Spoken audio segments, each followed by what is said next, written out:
Black to move and win. Here there is a queen attacked by the pawn. What are you doing? Are you moving the queen somewhere? Or are you sacrificing the queen? Yes, the move here is pawn take h3. And the idea is that after pawn takes the queen, this is check, check, and the rook goes here, checkmate. This was just a queen sacrifice level 1. In this video, we're going to see the most beautiful queen sacrifices up to level 100. In the first game, we have 11 moves of theory. We are in the Italian game that now becomes a Scotch, actually a Scotch gambit. The idea of the gambit is usually to give away a pawn in order to develop very quickly your pieces. And now there are some trades and black still has an extra pawn. Here we need to pause, because in the next move, this is all theory up to this point, the position according to the evaluation is equal, and now black is playing the move bishop b4. This seems a very smart move, right? Black is attacking the rook and ready to castle. Also, black still has an extra pawn. Now, if white plays the simple rook e2, moving the rook away, black could simply play the move h6, sending this bishop backwards and then castle, and black has a very pleasant position with an extra pawn that can be taken right now, but still the great bishop pair, so black can be very happy. But here white plays a surprising move, knight take d4, and the idea is that after knight takes, queen takes, these rooks cannot really be taken. Because after rook takes, there is a strong queen take g7 attacking this rook.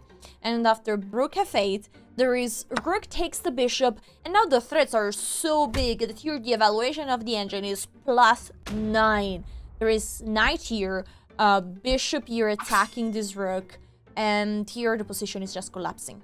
Reason why in this position, black simply went all the way back with the bishop, saying, sorry, that was a mistake, protecting this pawn on g7. And now white is exploiting this loss of tempo to play the move rook a d1. Do you see the threat? Queen d1, rook takes, and checkmate. But this is not how the game is ending, because white is seeing this idea and playing the move f6, attacking the bishop. Now, can you pause the video and find the move that white is playing in this position?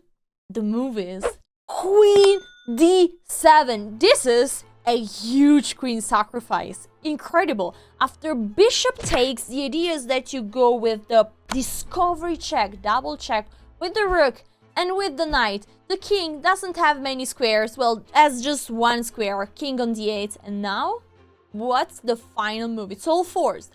Knight d7, the king moves, and now we sacrifice the rook to give checkmate. If you like this one, this is just level 10, so we will see level 100 queen sacrifice. Game 2. We'll see Teman with the black pieces with a very aggressive Nimzo Indian. He will trade the bishop very early, and now the pawn structure is slightly weak. And now Teman goes out with the queen and with the knight. Here we need to pause. The queen and the knight are attacking this pawn on c3. But what do you think? Is good to take this pawn? The answer is no. Because after knight takes, this knight is pinned. And this is very annoying. The knight can no longer move, and the queen also cannot move because this knight would be hanging. So white can play super powerful queen g4, attacking this weakness, and then simply developing all the pieces really quick, and black is in trouble because basically two pieces cannot be moved. Plus, there is an easy idea of rook c1 winning a piece. So in this position, Teman obviously went out developing a knight and attacking this pawn. A knight goes out, and now can you take the pawn on c3? The answer is yes. You might say, what's the difference? Well, the difference is quite concrete. The knight here is attacking the queen, and after the queen moves, black can take the pawn on d4. And this is exactly what happens. Now the knight is protected by the pawn, and Teman has two extra pawns. White played the move a4.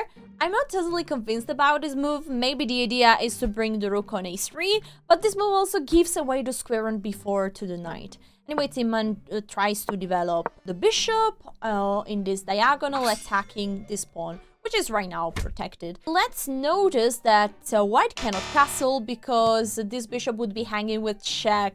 So the move played here is king f1, trying anyway to bring the king towards security. Maybe g3, king here, and rook somewhere could be a very good way to make an artificial castle. Timon played rook c8. The rook is looking at this point, and exactly white is playing the move g3.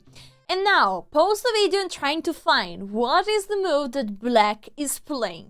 If you were looking for some queen sacrifice, well, you got debated. Because here the move is knight take e5. This move is super strong because, okay, of course, after knight takes, the queen is taking back, this piece is hanging, black has 3 extra pawns, there is no longer the problem of the pin, so this is like an easy win. So what white did play here is knight take d4.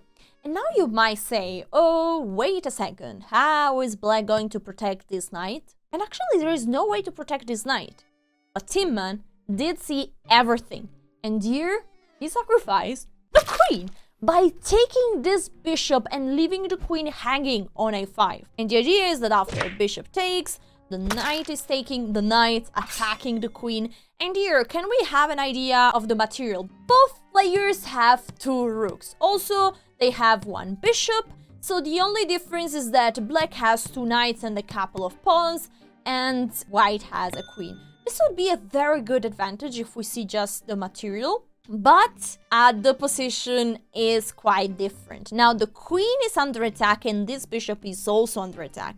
So after the queen moves, the rook is taking here, protecting the knight, and this bishop is still hanging, and there are discovery check with this rook. So the only move that white can play is move the king away. Here, black is not even taking the bishop, but playing this amazing check, and the end of this game is quite leaked. The king goes to h3, and now everything is forced. Knight e3 attacking the queen.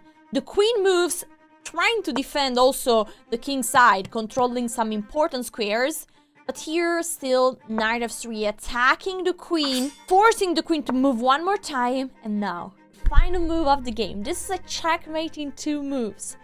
Knight g5, sacrificing the knight. This king cannot move. There is a rook controlling these 2 squares, and there is a bishop controlling this square. So only move is to take with the queen. And after knight take f2, this is checkmate. Game 3, level 100. We have 2 strong Grandmasters, and with the white pieces, we have Mikhail Tal, which is one of the most aggressive players, actually the most aggressive players of whole chess history. The opening is a Sicilian with e6. We have the open variation, and we are right now in the can variation.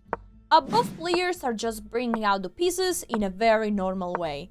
Now, usually in Sicilian, white is going for long castle, and then we have very aggressive, sharp lines. With e6, usually white is castling actually short, and the idea is to go on with f4, f5, and to slowly develop and improve all the pieces. Maybe bishop here, queen e1, queen g3, bring the other rook, and so on.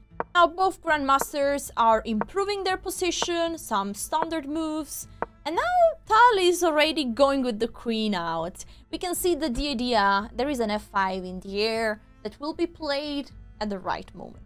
Black plays bishop f6, and now an interesting idea, trading the bishop for the knight with the idea to bring the queen on the c file and have 2 weak points to exploit. Now Tal wants to bring the rook towards the f-file, and black defends the f5 square with the knight. Knight d4, really wanting to go for f5. Notice that this pawn is hanging, but black doesn't really want to take, because now f5 is really happening, and this king feels in big danger with the incoming f-file being opened. That's why here black played the move bishop d7. You might say, okay, but why is this move avoiding f5? Well, f5 is played anyway, but here black at least has the possibility to run towards the queen side if things gets really bad on the king side. Now there was a trade of pawns trying to keep the f-file close, and the knight went to e5.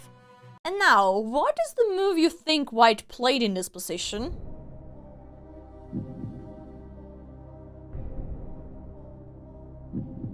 It's not a queen move, it's a knight move. Knight e6. That's absolutely impressive. The knight is not hanging because this pawn is pinned, of course, but this knight here is super strong, attacking the queen, attacking this pawn. So absolutely, black needs to capture it. Now the pawn takes, and there is lots of pressure on f7. White is taking here next, so the pressure is real. g6 is played, trying to attack the queen and to, yeah, get rid of all the pressure. Now, white sacrifices the queen. This is level 100 queen sacrifice because it's quite unbelievable that you can take a knight and give away your queen. And the idea is that after pawn takes, white is taking with check, and now where is the king going? If the king goes to f8, well, there is checkmate in one. So the king needs to go absolutely towards the d file, king d8 or king d7.